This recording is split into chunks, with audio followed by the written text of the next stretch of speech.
Welcome to From the Mind of Christine McConnell. It's October, which means it is the perfect time of year to start doing some spooky baking.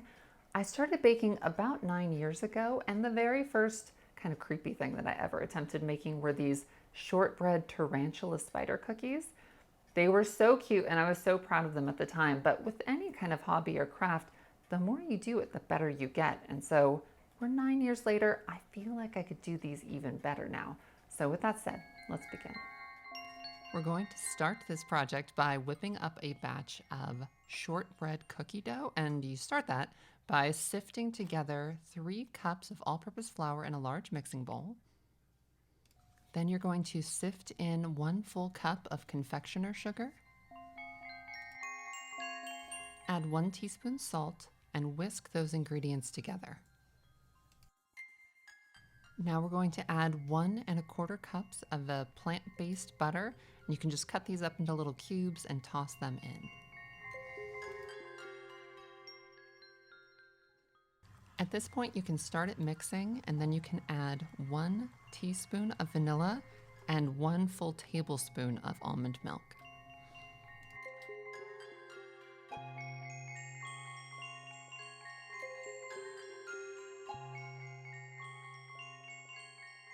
Your dough should look kind of reminiscent of wet sand by the time you're done, so if for some reason it looks a little too dry, just add a little bit more almond milk until you can easily form it into a ball. Once it seems perfect, you're going to wrap it tightly in some sort of plastic and then put that in the chiller until it's cold, and that usually takes about an hour or 2. All right, our dough has had some time to chill in the refrigerator, and now it's time to start sculpting all of these little pieces. Each one of these spiders needs a total of 8 legs, 2 pedipalps, and a little tiny body. I want to make 20 cookies, so if you do the math on that, that's a total of 220 individual artistic little pieces that we need to roll out and sculpt. It's gonna take forever, so if you are tackling this, put on a good Halloween movie, have a good audiobook on hand, something to make the time go by in sort of a fun way, and hopefully this won't be too painful. I like to start these kinds of projects by cutting out a piece of paper that I can lay down in the baking tray so I know, the size that I'm going to be working with. And then I sketch out the general size of each cookie just so I can kind of get a sense of how big or small I want them to be. Each spider is going to require 5 pairs of legs, meaning you need to draw out 5 unique shapes and then mirror those on the opposite side because you want these to be baked pretty much exactly the same on both sides. Now you'll want to start rolling out kind of earthworm-sized little strips of this dough. And you can use gloves, you don't have to. I personally found it was too difficult to mold them with gloves, so you do want to keep in mind that you want to keep washing your hands as you go. An easy way to keep this really sort of anatomically correct, you want to keep in mind each leg is going to have 4 joints that are going to connect the femur, patella, tibia, metatarsus, and the last little nugget, which is the tarsus.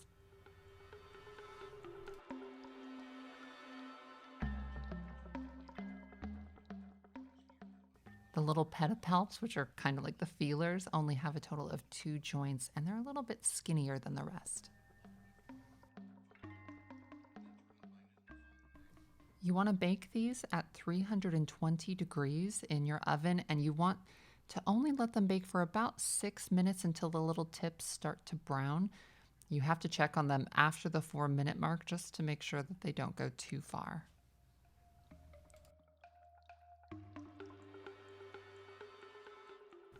To simplify this sculpting process, I'm going to show you this little diagram of what you need for which part of the body.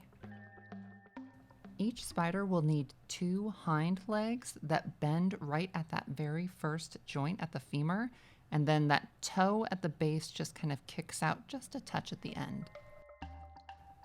Then you'll need 2 pedipalps per spider, and this is just 2 little joints, and you want these to be thinner than the rest of the cookies. Each spider will need 2 sets of mid legs, which means it's a total of 4 cookies that you're going to be sculpting that mirror each other. They're going to bend predominantly at where the joints connect between the patella and the tibia, and then again, that little toe just kind of kicks out there at the end. Lastly, you'll need a pair of front legs, and these can kind of bend sort of inward towards each other. You actually have quite a bit of flexibility because these will just be up in the air, and you don't necessarily have to worry about them balancing any weight. So you do have some creative freedom with these ones.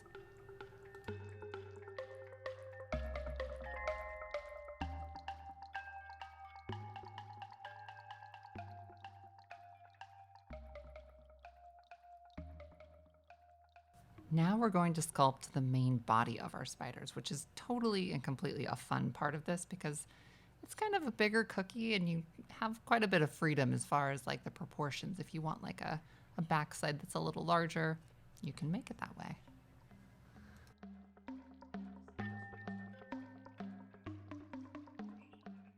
I like to take a rounded sculpting tool and sort of create divots of where I want the legs to rest. The legs won't necessarily tuck in here perfectly once we're finished, but this is just kind of a guide to make sure you have enough space in each of these to get those legs where they need to go.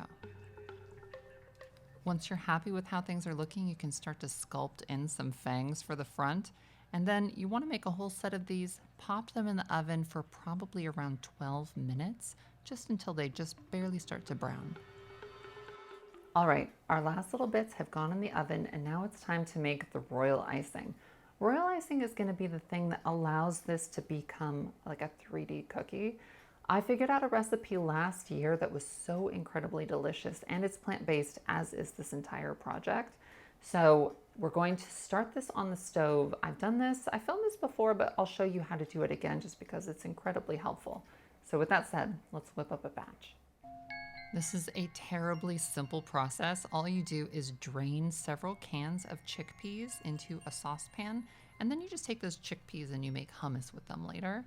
But with this liquid that we now have in this pan, you want to simmer that until you reduce it by about a third. Once you've done that, you just chill that in the refrigerator until you're ready for your next step.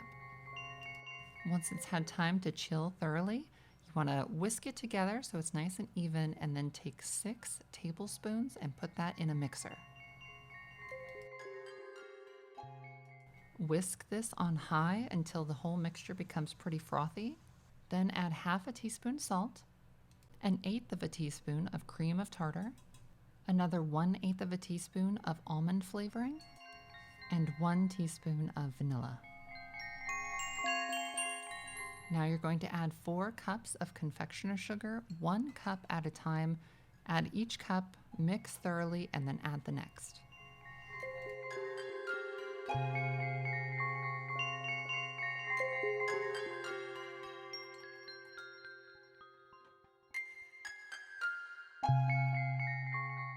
The final consistency should be able to create soft peaks. You want it to be a little bit sturdy, but also not too dry. Once you're ready, you put it into a container to be chilled in the refrigerator, and you're just going to be pulling out little bits as you need it. Now, our icing is made, our cookies have been baked, and now comes the absolute worst part of this project, and that is assembling these things. The best advice I can give you is just knowing that patience is going to be your very best friend. Gravity is your worst enemy at this point. Some of these are going to break. You're going to get frustrated. But I feel like if you use a gentle enough touch, most will survive, and that's what's important. The first thing you want to do is set up the body of your spider on a little crumpled piece of foil so it kind of props it up at an angle towards the front. Once you do that, you can start gluing on the hind legs first. Something that I'm not doing here that you absolutely should be doing is creating these spiders on a sheet of either paper towel or cloth, because you don't want these legs sort of sliding around, which on a smooth surface will happen and will cause you needless frustration. Another great tip I can give you is start with 1 set of legs at a time. Let those dry out before you try adding the next row of legs. And this just stops things from undoing past work. If there's any excessive bulges in your royal icing, just dip a brush in water and smooth those down just so it doesn't distort the shape.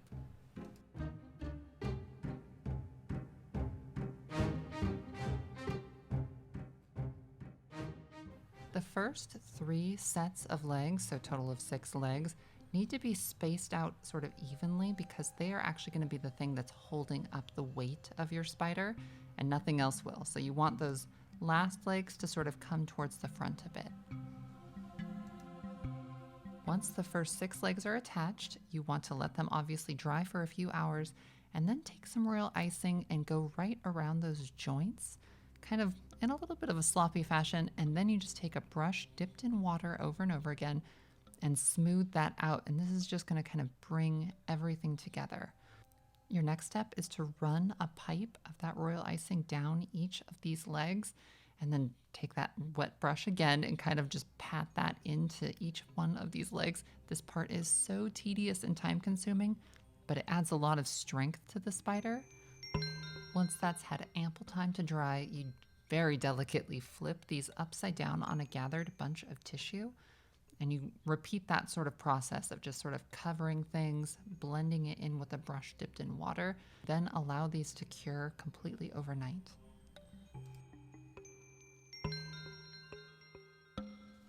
This next part seems a little bit scary, but it's really not. You want to make 2 kind of pillars out of aluminum foil. And once you've done that, you just take some nice bendable wire. I just use aluminum wire. Take a little clip of that and just wind that around each of these pillars. And essentially what you're just creating is a horizontal bar for your legs to rest on.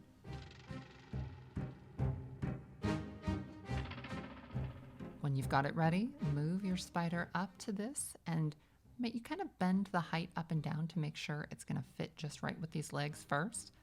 Then once you've got that figured out, you just apply a little bit of royal icing to the nub and you attach it to your spider, resting it on the bar.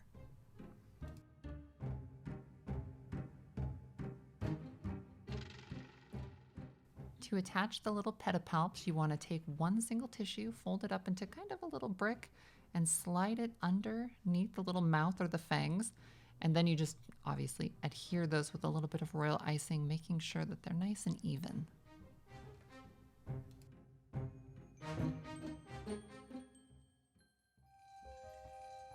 If for any reason you find that the front legs are kind of sliding around on that bar at all, you can just take a little tear off of Kleenex and just rest them on that and they will not budge.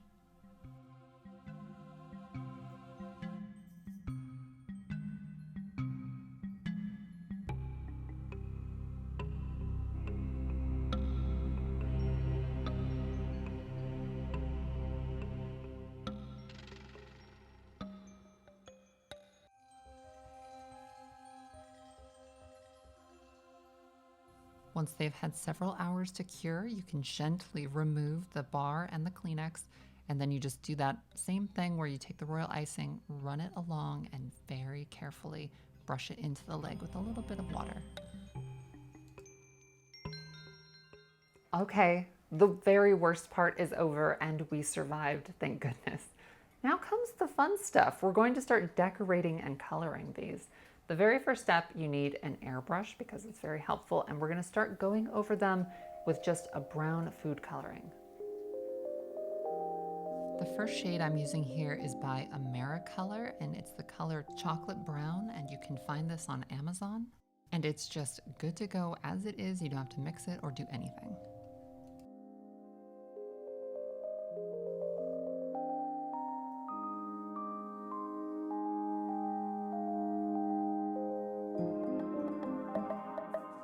Once the underside is nicely coated, you just flip it back in the proper position and just go over it lightly everywhere. It doesn't have to be perfect. You're not really going to see this layer as much as you think you will.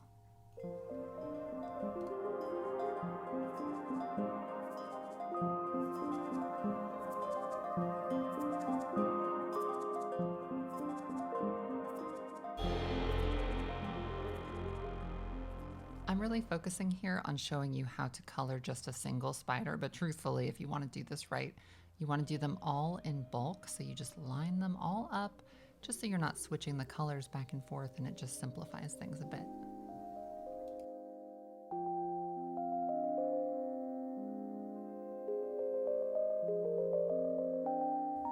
Now we're going to shave down a semi-sweet chocolate bar, and you just want to keep grinding at this until you get all of these little, like, very, very thin shreds. I'm now filling the airbrush with just pure water, and we're going to lightly spray this all over the top of the cookie. And this will kind of activate the sugars and give kind of a tacky texture, so that our next step, once we start sprinkling these chocolate bits all over it, they'll cling to it. After that first pass, gently pick it up and just sprinkle it all over the places that you see that are shiny, and try to dull those down as much as you can. The next step is to pour a little bit of vodka on a palette and then powder on just a little bit of this luster dust. You can buy this online at Fran's Cake and Candy Supplies. It's called CK Blossom Dust in the color Latte. Once you've got this into a nice paintable texture, you can go around each leg and paint 2 bands, one just at the top of the tarsus, and then again right after the femur, right at the beginning of the patella. This by no means needs to be perfect. Once this vodka completely dries out, the color will be kind of vague and not super vivid, so if it looks a little splotchy, that's absolutely fine. We're now going to switch our airbrush over to a color called Super Black by Americolor. This is the last little bit of airbrushing we're going to do, and you just want to focus on the tips of the toes and then right at the base of the legs where they connect to that body. Darken up the top part of his little behind, and then I go around once and I just do little tiny bands right in the middle of each of the legs.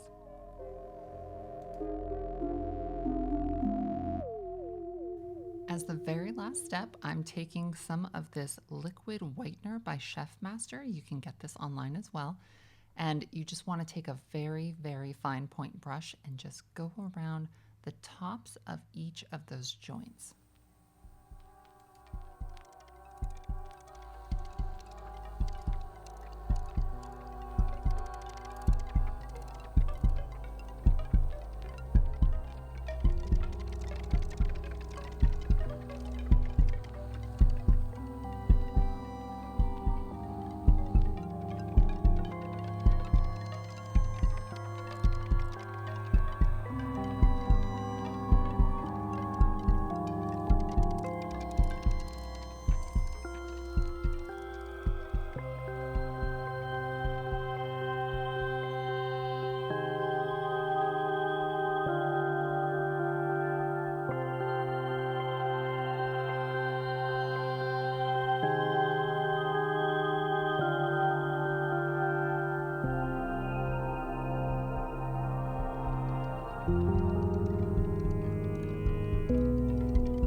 And we're finished.